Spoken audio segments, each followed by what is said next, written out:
Hello everyone, welcome to my channel BK Munna Lal. आज मैं आपको डिग्रीज ऑफ कंपैरिजन डिस्कस करने वाला हूं। डियर स्टूडेंट्स, यदि अभी तक आप मेरे चैनल पर नए हों तो चैनल को सब्सक्राइब अवश्य कर लें, जिससे आप मेरे आने वाले हर वीडियो का नोटिफिकेशन प्राप्त कर सकें।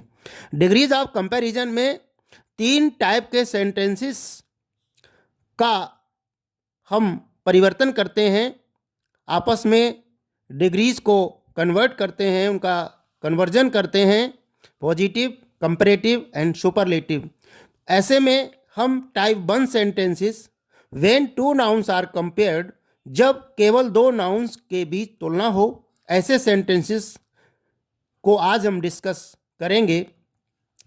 जब तुलना टाइप 1 में वे सेंटेंसेस होते हैं जब तुलना केवल 2 वस्तुओं, व्यक्तियों या स्थानों आदि के बीच में हो। इसमें सुपरलेटिव डिग्री नहीं होती है। अब पॉजिटिव डिग्री में यदि सेंटेंस अफर्मेटिव है, पॉजिटिव डिग्री में सेंटेंस अफर्मेटिव है, सकारात्मक है, तो हम उसको कैसे पहचानेंगे? उसकी पहचान है एज और एज के बीच में एडजेक्टिव दिया होता है। इसको परिवर्तन करने का सूत्र होता है noun be as adjective as subject. ये ट्रिक है। बी का अर्थ होता है be verbs, is, am, are, was, were, और सब्जेक्ट वह नाउन जो तुलना का विषय हो, अर्थात जिससे तुलना की जा रही है वह सब्जेक्ट होगा और जिसकी तुलना की जा रही है वो नाउन होगा। वह नाउन जो तुलना का विषय है, अर्थात जिससे हम तुलना कर रहे हैं वह सब्जेक्ट है, वह तुलना का विषय है, और जिसकी तुलना कर रहे हैं वह नाउन है। उदाहरण है राम इज एज टाल एज श्याम। राम उतना ही बड़ा है जितना कि श्याम। अब हम इस वाक्य में राम की तुलना श्याम से कर रहे हैं, तो श्याम तुलना का विषय है, ये सब्जेक्ट है, और राम नाउन है। अब हम इसको कंपैरेटिव डिग्री में देखेंगे। कंपैरेटिव डिग्री में अगर कोई वाक्य होता है तो एडजेक्टिव में ई आर लगा होता है तथा देन दिया होता है। इसके लिए भी एक ट्रिक है, एक सूत्र है, subject be not adjective E R than noun. तुलना का विषय सब्जेक्ट यहां लिखेंगे, फिर बी वर्ब्स लिखेंगे, नॉट और एडजेक्टिव में ई आर लगा करके, या हमको जब पहले से याद है एडजेक्टिव की कंपैरेटिव डिग्री तो उसे लिख करके देन और फिर नाउन जिसकी तुलना की जा रही है। अब हमने देखा सेंटेंस में कि राम इज एज टाल एज श्याम, तो श्याम तुलना का विषय है, सब्जेक्ट है, तो इसे हम पहले लिखेंगे। तो Shyam is not taller than Ram. Shyam Ram से लंबा नहीं है। दूसरे उदाहरणों से हम इसको देखेंगे। Agra is as big as Kanpur. Agra उतना बड़ा है जितना कि कानपुर, तो कानपुर इसका सब्जेक्ट है।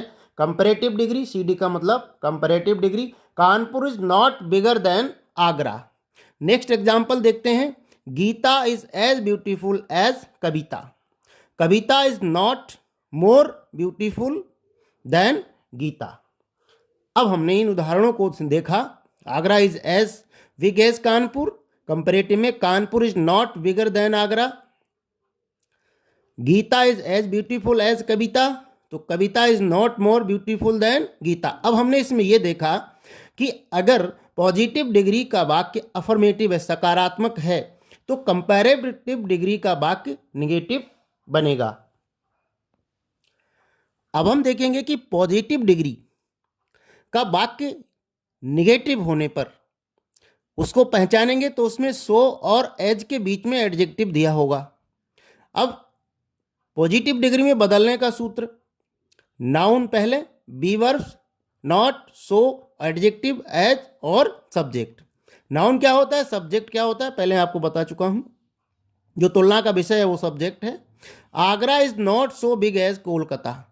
आगरा उतना बड़ा नहीं है जितना कि कोलकाता, तो कोलकाता तुलना का विषय, ये सब्जेक्ट है। कंपैरेटिव डिग्री में इस वाक्य को हम कैसे बदलेंगे? तो पहले तो हम कंपैरेटिव डिग्री की पहचान जान लें। कंपैरेटिव डिग्री में एडजेक्टिव में ई आर लगा होता है और देन दिया होता है। अब कंपैरेटिव डिग्री को बदलने के लिए एक सूत्र, एक ट्रिक है जो हम यहाँ लिख रहे हैं। Subject be adjective plus ER than noun. सबसे पहले सब्जेक्ट लिखेंगे, फिर बी वर्ब लिखेंगे, फिर एडजेक्टिव ER और कंपैरेटिव डिग्री एडजेक्टिव की, फिर देन और नाउन। तुलना का विषय है Kolkata. Kolkata is bigger than Agra. अब इसको एक और शॉर्ट ट्रिक है, उससे भी हम उसको समझ सकते हैं। यहां पर हमने ये देखा कि अगर पॉजिटिव डिग्री का वाक्य नेगेटिव है, Agra is not so big as Kolkata, तो कंपैरेटिव डिग्री का वाक्य अफर्मेटिव में आएगा, सकारात्मक बनेगा, Kolkata is bigger than Agra. एक शॉर्ट ट्रिक और भी है, सोना। सोना में एस सब्जेक्ट है, ओ ऑब्जेक्ट है, एन नेगेटिव है, ए अफर्मेटिव है। सब्जेक्ट की जगह ऑब्जेक्ट, ऑब्जेक्ट की जगह सब्जेक्ट। इसको हम ऐसे भी कह सकते हैं, शुरुआती शब्द और अंतिम शब्द को आपस में बदल करके। अगर वाक्य नेगेटिव है तो अफर्मेटिव बनेगा, अफर्मेटिव है तो नेगेटिव बनेगा। इस फॉर्मूले को ध्यान में रखकर भी हम जब दो के बीच तुलना हो तो वाक्य को पॉजिटिव और कंपैरेटिव में बदल सकते हैं। अब हम अन्य एग्जाम्पल से समझेंगे। Ravi is not so wise as Kavi. Ravi उतना बुद्धिमान नहीं है जितना कि कवि। ये वाक्य नेगेटिव में है तो कंपैरेटिव अफर्मेटिव बनेगा, Kavi is wiser than Ravi. Next है पॉजिटिव डिग्री का वाक्य, birds do not fly so fast as an aeroplane. Negative है, कंपैरेटिव अफर्मेटिव में आएगा, an aeroplane flies faster than birds. Next example हम देखते हैं, Gita is as beautiful as Sita. Gita उतनी सुंदर है जितनी कि सीता। ये अफर्मेटिव में आया है पॉजिटिव डिग्री का वाक्य। कंपैरेटिव का नेगेटिव में जाएगा, Sita is not more beautiful than Gita. Next देखते हैं, Gopal is as strong as Mohan. Gopal is as strong as Mohan. ये भी पॉजिटिव में है, सकारात्मक वाक्य है, अफर्मेटिव है, नेगेटिव बनेगा कंपैरेटिव डिग्री का। Mohan is not stronger then Gopal. Mohan उतना ताकतवर नहीं है जितना कि गोपाल। आशा है डियर स्टूडेंट्स ये वीडियो आपको पसंद आया होगा। पसंद आया हो तो लाइक कीजिएगा, शेयर कीजिएगा। बने रहिए हमारे साथ बेहतर तैयारी के लिए। Thanks for watching.